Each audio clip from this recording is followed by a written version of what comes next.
Hello mga ka-adventure, ako si Jason, ng Team Adventure. For today's video, work muna at pupunta ako sa Robinson Lipa, Batangas. Tara at samahan ninyo ako sa aking rides, Binangonan Rizal, de Batangas.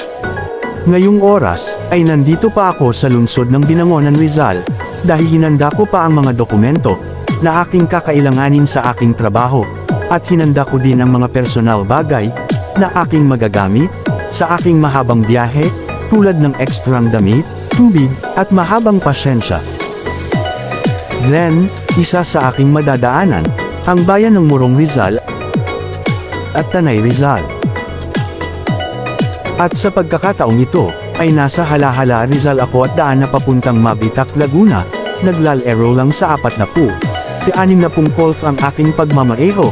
Hindi pwedeng magmabilis dahil madami na na-accident dito sa lugar na ito, dahil paliko-liko ang daanan dito, kadalasan overshoot or umiiwas sa lubak ng kalsada, ngunit mabilis pa din ang kanilang pagmamaneho, dahilan para mabangga sa mga sasakyan na kasalubong, or pag umuulan naman masyadong madulas kalsada, kaya ingat tayong lahat mga ka-adventure.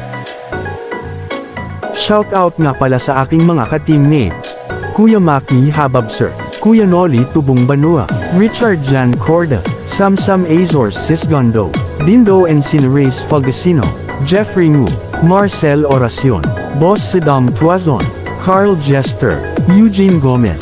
Shoutout sa inyo mga boss.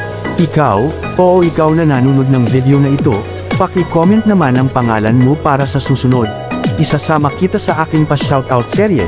Pakilagay sa comment kung taga saan ka upang malaman ko kung saan umabot ang video na ito.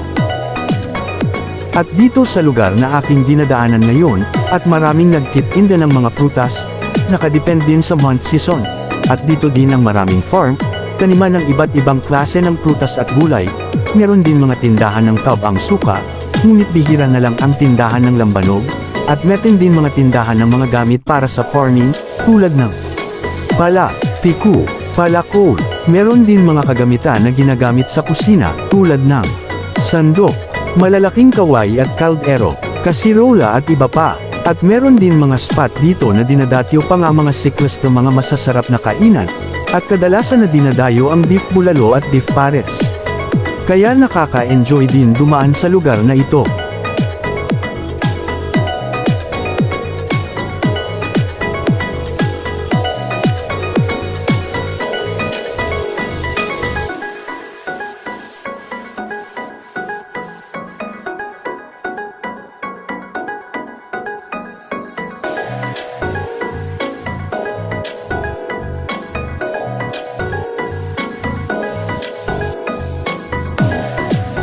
Nakarating na ako sa bayan ng Lumban, Laguna, at madadaanan natin ang bayan ng Sinuluan, Laguna, Santa Cruz, Laguna, at San Pablo, Laguna. Nakarating na ako sa Bypass Road, Alaminos, Laguna, patungo sa Lipa City, Batangas, at malapit na ako sa aking destinasyon. Makalipas ang 20 minuto nakarating na ako sa aking destinasyon, papunta na ako sa account na aking bibisitahin, upang mag-conduct ng audit. Hanggang dito na lang muna at sa susunod ipapakita ko sa inyo ang aking ginagawa. Maraming salamat sa panunood, paki-like and share, at pakipindot na din ang notification bell upang updated kayo sa mga panibagong videos.